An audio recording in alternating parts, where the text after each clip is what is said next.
की कैबिनेट में 19 प्रस्ताव पास हुए हैं। कई गेहूं क्रय नीति को मंजूरी मिली है तो जनपद बलिया में मेडिकल कॉलेज की जमीन को स्वीकृति दी गई है। सैफई आयुर्विज्ञान संस्थान को 1 अरब 76 करोड़ की वित्तीय स्वीकृति दी गई है।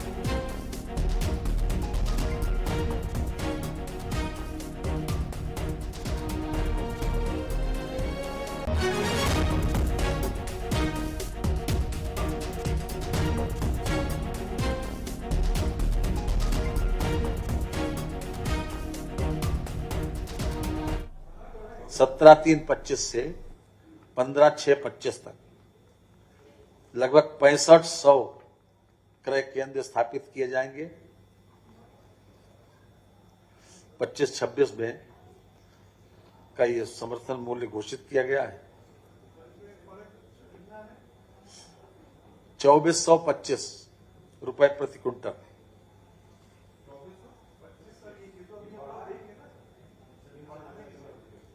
₹2425 की दर निर्धारित हुई। अब आप तो पत्रकार हैं, क्या कहें इसके लिए? आप तो दुनिया भर की खबर रखते हैं।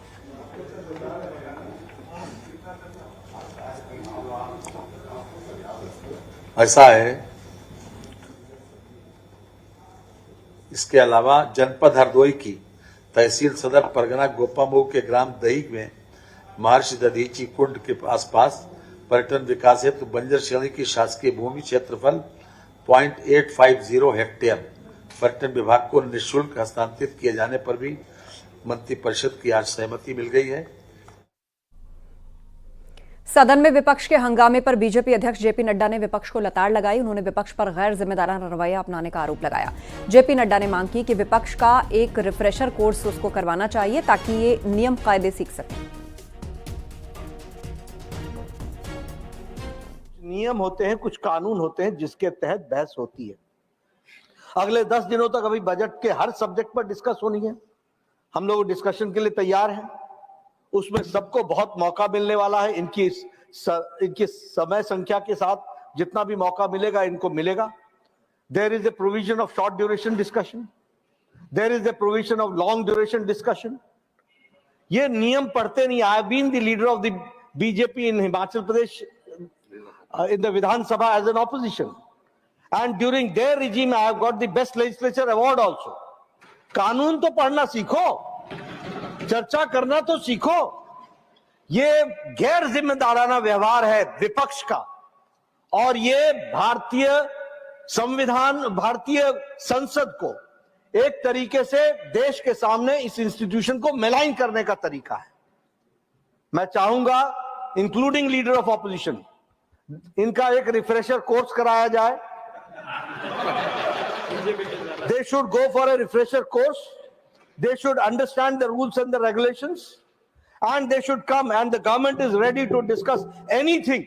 कोई भी बात कहेंगे उसको हम डिस्कस करने के लिए तैयार हैं। राहुल गांधी ने लोकसभा में मतदाता सूची का मुद्दा उठाया। राहुल गांधी के मुताबिक देश भर में मतदाता सूची पर सवाल उठ रहे हैं। राहुल गांधी ने कहा कि पूरा विपक्ष चाहता है कि संसद में से लेकर चर्चा हो।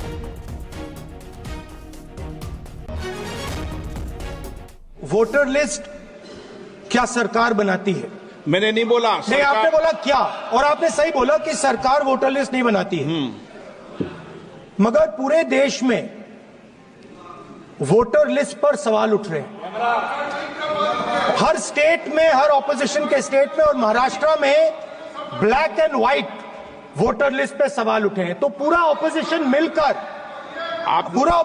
मिलकर सिर्फ ये बोलने दीजिए, पूरा ऑपोजिशन सिर्फ मिलकर ये कह रहा है कि वोटर लिस्ट पे यहां पे एक डिस्कशन हो जाए। ओके, आप बनाते नहीं हो, इसको हम एक्सेप्ट कर रहे हैं, आप डिस्कशन तो कीजिए। आज संसद के बजट सत्र के दूसरे चरण की शुरुआत हो गई और संसद जाते वक्त बीजेपी अध्यक्ष जेपी नड्डा और सपा महासचिव रामगोपाल यादव की मुलाकात हुई और इस मुलाकात की एक तस्वीर भी सामने आई है जिसमें दोनों नेता गर्मजोशी से मिलते हुए दिखाई दिए हैं। आपको बता दें कि आज बजट सत्र के दूसरे चरण की शुरुआत है। वो देखिए उनका